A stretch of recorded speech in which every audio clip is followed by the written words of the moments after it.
Hello guys, today's story is I still miss my husband after 30 years of him being gone. Well, from a 53-year-old, I met the love of my life. He's dead now and has been for what, 29 years, in 1987 I think. This is a pretty crazy story and some of you might not believe it, but that's fine, at least you'll be entertained.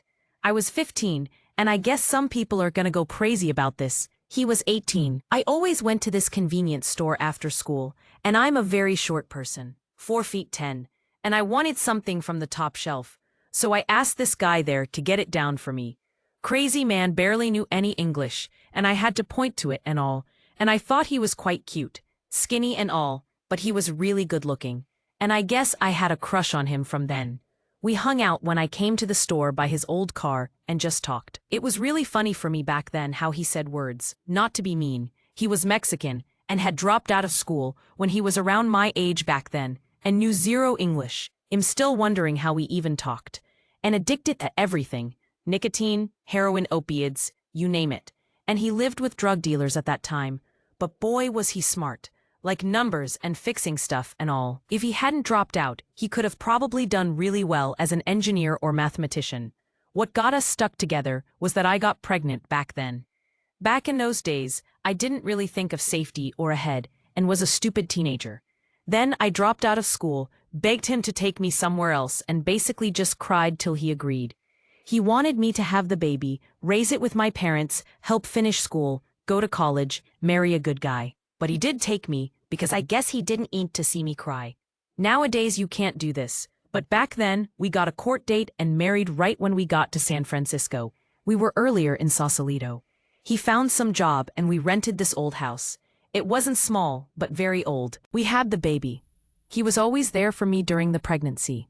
I was a bit self-conscious, cried quite often, and paranoid because the house made weird noises, so I sent him to the attic to check on the first few days. Tony always rubbed my back and feet before bed, and he never let me carry anything when he was around, because he felt guilty. And he never got irritated when I yelled at him to get stuff off the top shelves I couldn't reach. We were best friends. Mostly because I just had him and who else did he have? He left when the kid was a year old because of immigrancy issues. But that baby's the best thing that ever happened to me. Most of the ladies nowadays want to be child-free, which is totally fine, but to me my kid, his name's Matthew, was the best thing. Even when my husband left, he was always there, and he always made me smile and was very energetic. I guess the good thing about being a young mother was you feel like playing more. He came back when Maddie was 5 and he quit all the drugs. Best years of our life, except the withdrawal bits. He didn't eat then. I had to help him dress because his hand shook, everything. And I cry a few times because I didn't like seeing him that skinny. He was always skinny, but then you could see his ribs. Nephew was very happy, and he and Tony got along really well. We tried for another baby too, but I guess things don't always work out.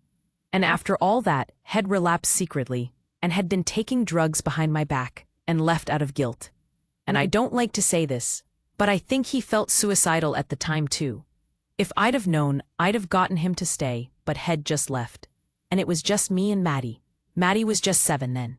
A year later the cops came and told us he'd overdosed in Florida somehow. And I spent all the savings I had getting his ashes to SF. He was just 26. I cried a lot when I got the ashes, and they're still in my cupboard. Never dated anyone else. I still miss him. Who am I kidding? I'm just alone here. But my son lives down the street, and I get to babysit my grandkids, so I guess my life's okay. Actually, embarrassingly, I cried when I wrote this too. As I said, this is a crazy story, and I don't think people will believe it. But entertain yourself at least, I guess.